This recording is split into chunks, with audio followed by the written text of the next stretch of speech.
ある日の午後、東京駅で駅弁を買って電車に乗り込み、千葉県へ向かいました。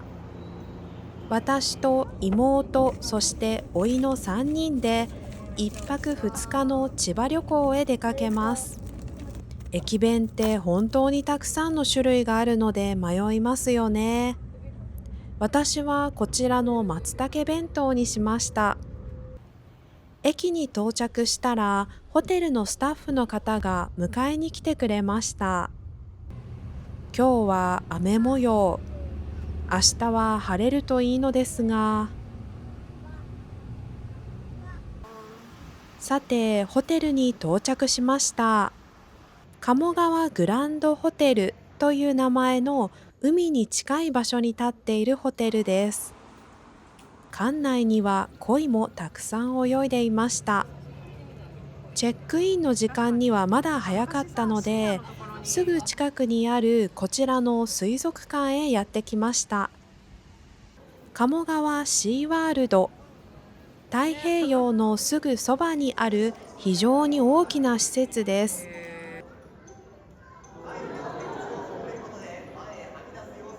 海のさまざまな生き物がいて、おいは初めて見る魚に大興奮。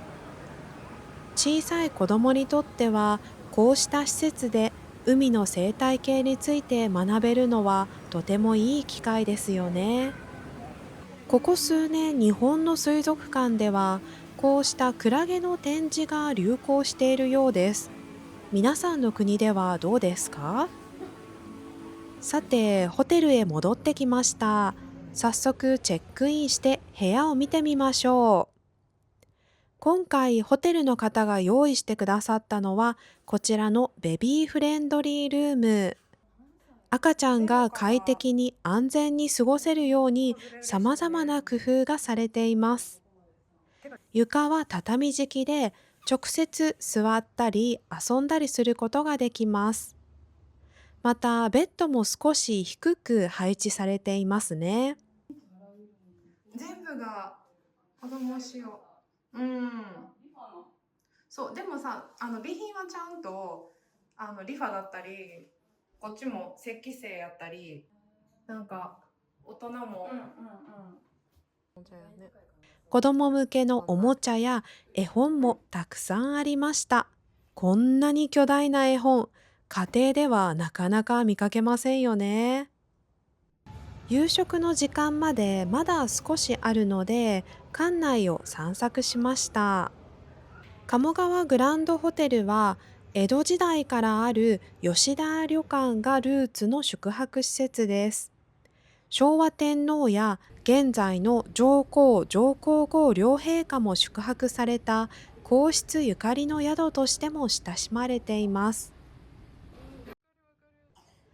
なんだか昭和時代を感じさせるレトロな看板ですね。はい。クラブこれ普通に行けるんかな？カラオケ？ 90 分飲み放題。クラブちゃお。で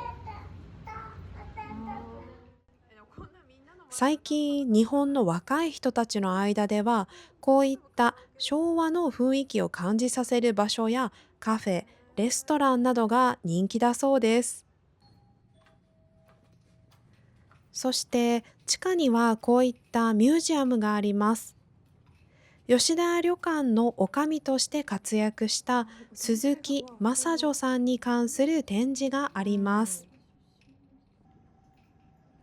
旅館の女将として活躍した後は、旅館を離れて東京で小料理屋を営みながら俳句を読んでいたそうで、俳人としても非常に有名だそうです。ホテルのロビーの近くには、小さい子供が楽しめるような塗り絵とか、あとは小学生ぐらいの子供が遊べるようなクイズ形式のこういった企画もありました。家族連れが多い理由がよくわかりますよね。OK。では、晩ご飯を食べに行きましょう。今回私たちが夕食をとったのはザ・群青レストランです。こちらではバイキングスタイルで夕食を食べることができます。バイキングスタイルというのは、並べられた料理を好きなだけ取って食べられる形式のことです。地元の海鮮やお肉、野菜などをふんだんに使った美味しいお料理がたくさん用意されています。揚げたての天ぷらやお肉もありました。どれから食べるか迷います。それからこちらのホテルの特徴として、子供向けのこういったバイキングも用意されていました。名前が全部ひらがなで書かれています。皆さん読めますか？こちらは琵琶の形をしたお餅です。さて、私たちもそれぞれ好きなものをお皿にとって夕食を食べ始めました。今日は東京から電車で1時間ぐらい移動をして、雨の中水族館へ行ってとずっと動き回っていたので、もうお腹がペコペコです。私も妹もそしておいも、みんなたくさん美味しいお料理をいただきました。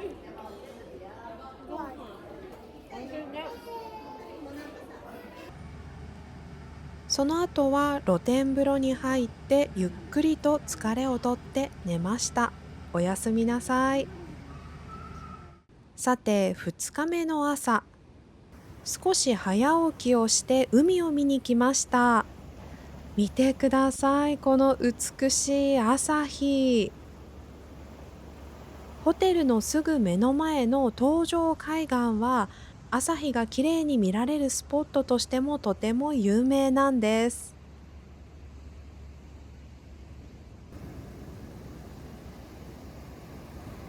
本当に美しいですね。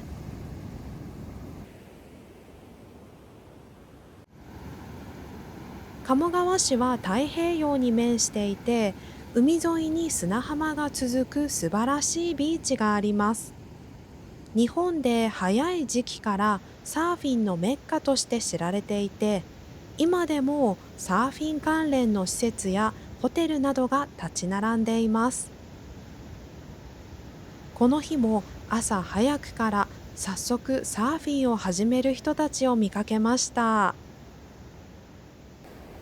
このように波が高いので、海に入って泳ぐということはちょっと難しいです。特に小さい子供がいる場合は気をつけてくださいね。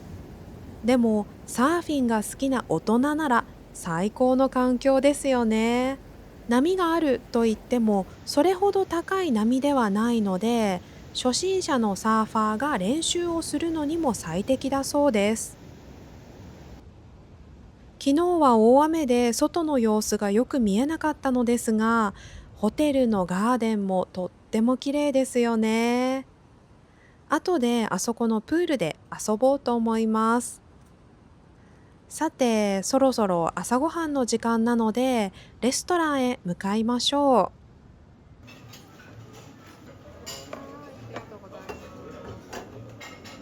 う。出来たてのオムレツや、この辺りの地域の名物料理、漁師飯など、今日もまたバイキング形式で好きなものを好きなだけ食べました。美味しかったです。その後、ホテルにあるプールで少し遊びました。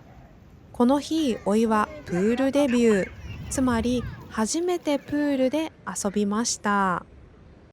はい、今ホテルのプールに来てます。妹とおいはプールで今遊んでて、私も少しだけ水に浸かった後、今はパラソルの下で休憩しています。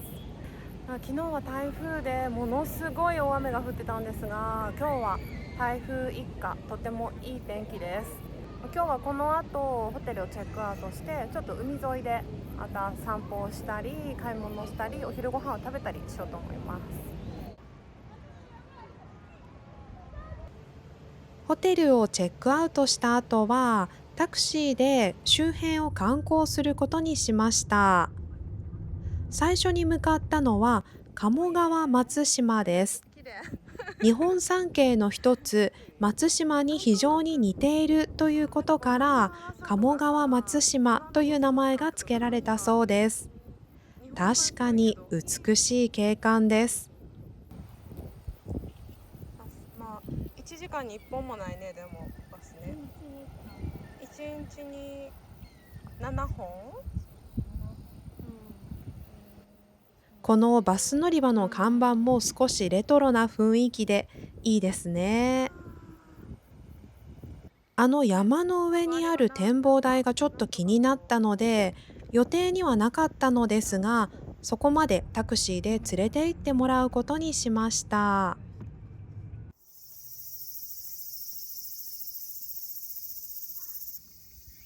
こちらはかつて漁師たちが魚の群れを見るために使われていた場所だそうです。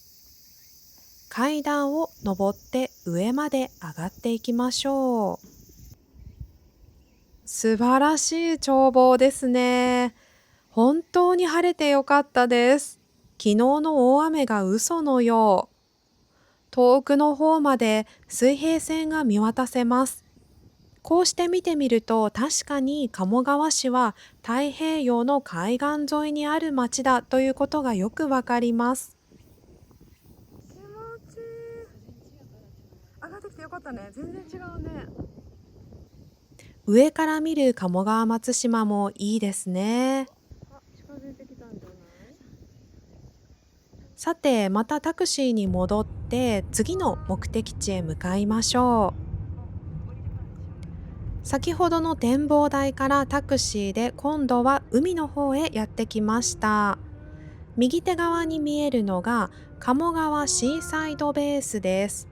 2023年にオープンした新しい施設です。目の前には前原海岸があって、ここはサーフィンを楽しむ人たちがたくさんいます。この日も程よい波に乗ってサーフィンの練習をしている人たちがたくさんいました。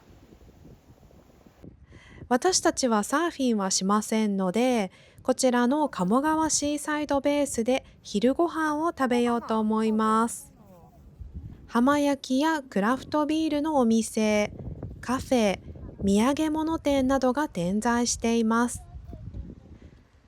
こちらのデザートも美味しそうですね。昼ご飯を食べた後、もう一回戻ってきましょう。今日はこちらのレストランで食事をすることにしました。私と妹はハンバーガーセットを注文しました。開放的で清々しい空間です。そして先ほど通りがかって気になっていたこちらのカフェでデザートとコーヒーをいただきました。海沿いのゆったりとした雰囲気がとても心地よかったです。さて、それではそろそろ東京へ戻りましょう。本日の動画はここまでです。また次の回でお会いしましょう。